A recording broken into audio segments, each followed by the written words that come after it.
সময়টা ছিল 1998। সরকার সিদ্ধান্ত নেয় এই বিল্ডিংটা ভেঙে ফেলবে, কারণ যারাই এই বিল্ডিং এর ভেতরে যায় তারা আর জীবিত ফিরে আসে না। যখন ভাঙার কাজ চলছিল, শ্রমিকরা যখন দেয়াল ভাঙছিল, তখন একটা অদ্ভুত দৃশ্য তাদের চোখের সামনে পড়ে। পলিথিনে মোড়ানো একটা মেয়ের লাশ। দেখে মনে হবে আজই মারা গেছে, অথচ 1990 সালের পর থেকেই এই বিল্ডিংটা তালাবদ্ধ ছিল। পরের দৃশ্যে দেখা যায় যেই শ্রমিক ওই লাশটা প্রথম দেখেছিল সে হঠাৎ করেই পাগলের মতো আচরণ শুরু করে।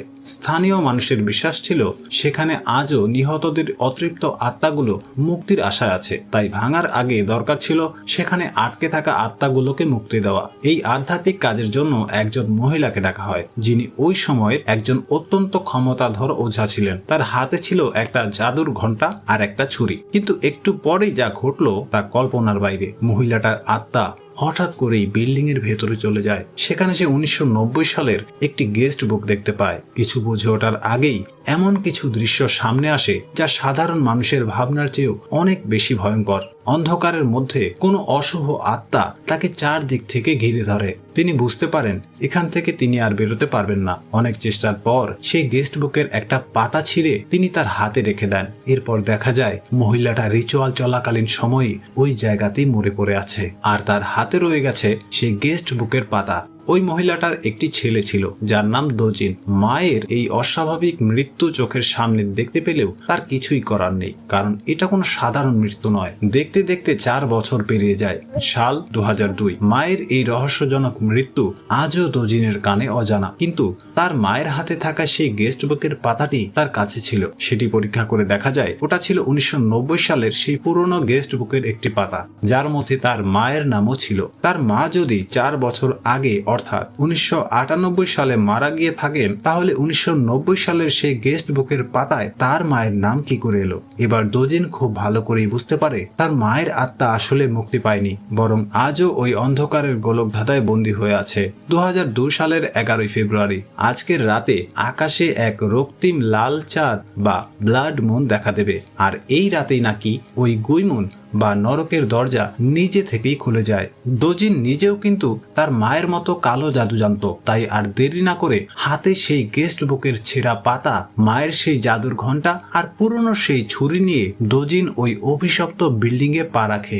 ভেতরে ঢুকেই সে প্রধান দরজাটা বন্ধ করে একটি শক্তিশালী মন্ত্র পড়ে সিল করে দেয়, যাতে ভেতরের কোনো পিশাচ বাইরে বেরিয়ে আসতে না পারে। ভেতরে ঢোকার পর দোজিন দেয়ালে লেখা দেখতে পায় ও এখানে আছে। ও এখানে আছে মানে কি? কে লিখেছে এটা একটু পরেই জানতে পারবে। দোজিন ধীরে ধীরে সাহস করে সামনের দিকে এগিয়ে যেতে থাকে। সে কোনো আত্মাকে ভয় পায় না। উপরে উঠতেই দেয়ালে একটা হাতের ছাপ সে দেখতে পায়, যে ছাপটা হুবহু দোজিনের হাতের ছাপের মতোই ছিল। দোজিন সেই ছাপটাতে হাত দিতেই তার হাত মিলে যায় এবং এক প্রচন্ড কারেন্টের শট লাগে। সেই সাথে নিচ থেকে অনেক জোরে চিৎকার চেঁচামেচির শব্দ শুনতে পায়।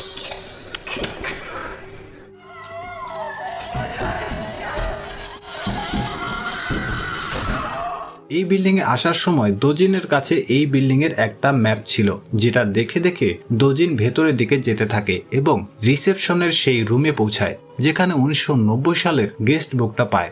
সেই বইটাতে একটা পেজ ছেঁড়া ছিল, যার বাকি অংশটা দোজিনের কাছেই ছিল। দোজিন যখন এসব মেলাচ্ছিল তখনই সে বুঝতে পারে রুমের ভেতরে কোনো আত্মা ঢুকেছে। সে নিজেকে লুকিয়ে নেয়, কারণ সে জানতো আত্মাগুলো খুবই ভয়ানক। একবার হাতে পেলে তার অবস্থা রফা দফা করে দিতে পারে। এরপর দোজিন দেখতে পায় 1996 সালের একটি ঘটনা। হায়ান, দোজুন আর ওয়াজে নামের 3 জন ছেলে মেয়ে ভিডিও শুট করার জন্য এসেছিল। তৎকালীন সময়ে খুনের রহস্যগুলো ছড়িয়ে পড়লে সবাই এটা নিয়ে মাতামাতি করে, তাই হায়ানদের কলেজে একটা কম্পিটিশন রাখা হয়। যারা সাহস করে এই বিল্ডিং এর পুরো ভিডিও ধারণ করে আনতে পারবে তারা বিজয়ী হবে, যার কারণে তারা এই কন্টেস্ট জেতার জন্য পুরো বিল্ডিং এর ভিডিও তৈরি করে। তাদের জীবনে হয়তো সবচেয়ে বড় ভুল ছিল এই বিল্ডিং আসাটা। ভিডিও করার সময় হঠাৎ ওয়াজে ক্যামেরা হায়ানের দিকে ঘুরালে ক্যামেরায় সমস্যা শুরু হয়। তারা এটাকে গুরুত্ব না দিয়ে মজা করতে থাকে। হঠাৎ তারা একটা অদ্ভুত ভয়ঙ্কর শব্দ শুনতে পায়। হাতে আর বেশি সময় নেই, মাত্র 4 মিনিট আছে। আকাশে লাল চাঁদ ওঠার কথা থাকলেও তারা দেখতে পায় না এবং এইসবকে গুজব বলে হাসাহাসি করে, কিন্তু দেখা যায় ওয়াজের ক্যামেরায় সেই রক্তিম লাল চাঁদটা দেখা যাচ্ছে। এটা দেখে ওয়াজে ঘাবড়ে যায়, কারণ বাইরে দেখা না গেলেও ক্যামেরায় দেখা যাচ্ছে। সে তার বন্ধুদেরও বিষয়টা বলে এবং তারা বুঝতে পারে এসব গুজব নয়, সবকিছুই বাস্তব। এর ভেতর দেখা যায় ছাদের দরজা অটোমেটিক্যালি বন্ধ হয়ে যায় এবং বাইরে থেকে কেউ লক করে দেয়। তারা অনেক চেষ্টা করেও দরজা খুলতে পারে না। এরপর দৃশ্যে আবারও 2002 সালের দৃশ্য দেখানো হয়। দোজিন আলমারি থেকে বেরিয়ে আসে। সে টাইম ট্রাভেল করে 1990 সালে চলে আসে, যে রাতে খুন করা হয়েছিল। কিন্তু সেই মুহূর্তের মধ্যেই দেখে কিম নামের সেই কিলারটি সবাইকে মারছিল। দোজিন শুনতে পাচ্ছিল কিছু ডেমনিক শব্দ আর অসহায় মানুষের আর্তনাদ।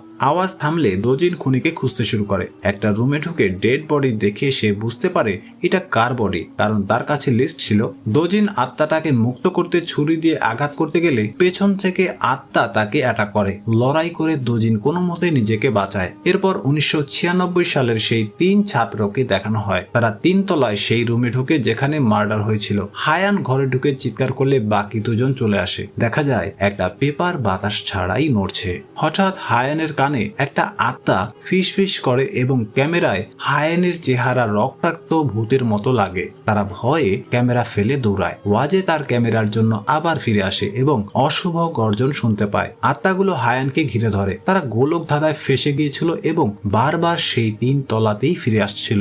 টাইম ট্রাভেল অবস্থায় যখন দোজিন 1996 সালে ছিল, তখন হঠাৎ করেই ভূমিকম্প শুরু হয় এবং সব টাইমলাইন একসাথে কানেক্ট হয়ে যায়। দোজিন ছাত্রদের আওয়াজ শুনতে পায় এবং ওরাও দোজিনের পায়ের শব্দ টের পায়। দোজিন একটা মেয়ের ছায়া অনুসরণ করে 204 নম্বর রুমে যায়, যেখানে সব আলো একা একাই জ্বলে ওঠে। আর এই জায়গাতেই কিন্তু ওই মেয়েটার লাশ পাওয়া গিয়েছিল, যেটা মুভির শুরুতে আমরা পলিথিনে মোড়ানো দেখেছিলাম। দোজিন সেখানে মেরিন নামে একটা মেয়েকে দেখে এবং তাকে ভিকটিম মনে করে চকলেট দেয়, কিন্তু লিস্টে মেরিনের নাম না থাকায় সে অবাক হয়। হঠাৎ আলো নিভে যায় এবং মেরিন তার আসল ভয়ঙ্কর ডেমনিক রূপ দেখায়।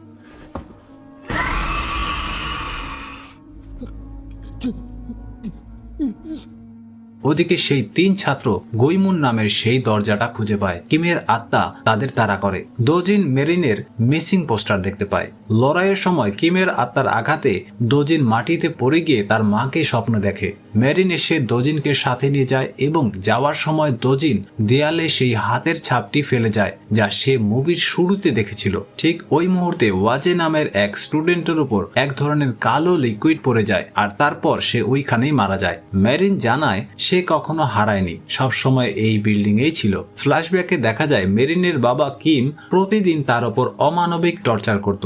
একদিন কিম মেরিনকে মারতে মারতে দেয়ালের ভেতরে গেঁথে ফেলে। মারা যাওয়ার পর মেরিন শয়তানের রূপ নিয়ে তার বাবাকে নিয়ন্ত্রণ করে। আর এই পর্যন্ত যত মার্ডার হয়েছিল সব খুনগুলো মেরিন তার বাবাকে দিয়েই করিয়েছিল। হায়ান যখন মেরিনের লাশের দেয়ালের কাছে যায়, মেরিন তাকে টেনে নেয়। দোজিন অজ্ঞান হয়ে যায় এবং পরে হায়ানকে দেখে আত্মা মনে করে মারতে যায়। দোজিন এসে তাকে বাঁচায় এবং দোজিন বুঝতে পারে তারা এখনো মানুষ। তারা আরেকটু সামনে এগোতেই ওয়াজের লাশ দেখে। ওয়াজের আত্মা পজেস হয়ে উঠে বসে আছে। তাদের পালানোর চাবি ওয়াজের কাছেই ছিল। দোজিন চাবি নেওয়ার সময় দেয়ালে লিখে ফেলে ও এখানেই আছে। দোজিন যখন তাদের কাছে এই ডেটটা জানতে চায়, তখন তারা বলে এটা 1996 সালের 19 ফেব্রুয়ারি। দোজিন তখন ভাবছিল সে তো 2002 সালে ঢুকেছিল, তাহলে 1996 সালে সে কি করে এলো। দোজিন তাদের মুক্তি দিতে চাইলে হায়ান তাকে অ্যাটাক করে, কারণ মেরিন বলেছিল যদি একে অপরকে মারতে পারো তাহলে যে বেঁচে থাকবে তাকে মুক্তি দেওয়া হবে। দোজিন নিজেকে বাঁচিয়ে তাদের উপর আঘাত করে গৈমুন ডোরের কাছে চলে আসে। ঠিক তখনই হায়ান পেছন থেকে এসে অন্য আত্মাদের প্রতিহত করে। মেরিন সামনে চলে আসে এবং দোজিনকে সম্মোহিত করে নিজের ওপর অ্যাটাক করতে বাধ্য করে। দোজিন মায়া কাটিয়ে 2002 সালে ফিরে আসতে চাইলেও সে বারবার 1996 সালেই আটকা পড়ে যায়। গল্পের শেষে আমরা যে করুণ পরিণতি দেখলাম তার পেছনে আসলে কোনো অলৌকিক ভূত নয়, বরং কাজ করছিল সময়ের এক গোলকধাঁধা। দোজিন যখন 204 নম্বর রুমে নিজের হাতের ছাপ দিতে গিয়েছিল, সে আসলে নিজের অজান্তেই অতীতের সেই অভিশপ্ত মুহূর্তের সাথে নিজেকে জড়িয়ে ফেলে। মুভির শুরুতে সে দেয়ালে যে হাতের ছাপ আর ও এখানেই আছে লেখাগুলো দেখেছিল, সেগুলো অন্য কারো নয়, সেগুলো দোজিনের নিজেরই ছিল। সে যখন 1996 সালের লুপে আটকা পড়ে যায়, তখন তখন বাঁচার শেষ চেষ্টা হিসেবে সে এই চিহ্নগুলো রেখে যেত, যাতে ভবিষ্যতে সে নিজেই নিজেকে সাবধান করতে পারে। সবচেয়ে ভয়ানক ছিল ম্যারিন। সে শুধু একটা ছোট বাচ্চার আত্মা ছিল না, সে ছিল এই গুইমুন বা নরকের দরজার আসল নিয়ন্ত্রক। সে দোজিনকে 2002 সাল থেকে টেনে 1996 সালের সেই চিরস্থায়ী অন্ধকারে নামিয়ে আনে। দোজিন যতবারই দরজা দিয়ে বের হতে চেয়েছে, সে আসলে বারবার ওই একই সময়ে ফিরে যাচ্ছিল, ঠিক যেভাবে তার মা কয়েক বছর আগে রিচুয়াল করতে এসে এই লুপে হারিয়ে গিয়েছিল। দোজিনও একইভাবে সময়ের গোলকধাঁধায় বন্দী হয়ে যায়। সে হয়তো আজও ওই বিল্ডিং এর কোনো করিডোরে 1996 আর 2002 সালের মাঝখানে একটা জ্যান্ত আত্মা হয়ে ঘুরে বেড়াচ্ছে, যেখান থেকে ফেরার আর কোনো রাস্তা নেই। সবশেষে একটা কথা, গুইমুন মুভিতে আমরা দেখলাম অশুভ শক্তিরা মানুষের খুব কাছাকাছি থাকে। তাই আজ রাতে ঘুমানোর আগে নিজের ঘরের কোণার দিকে একবার ভালো করে তাকিয়ে দেখো তো, অন্ধকারে দাঁড়িয়ে থাকা ওই ছায়াটা কি আসলে তোমারই নাকি অন্য কারো। আজকের মুভি এক্সপ্লেনেশন এই পর্যন্তই। ভিডিওটা ভালো লাগলে একটা লাইক দিয়ে দিও আর কমেন্টে জানিও তোমাদের কেমন লাগলো। দেখা হচ্ছে পরের ভিডিওতে।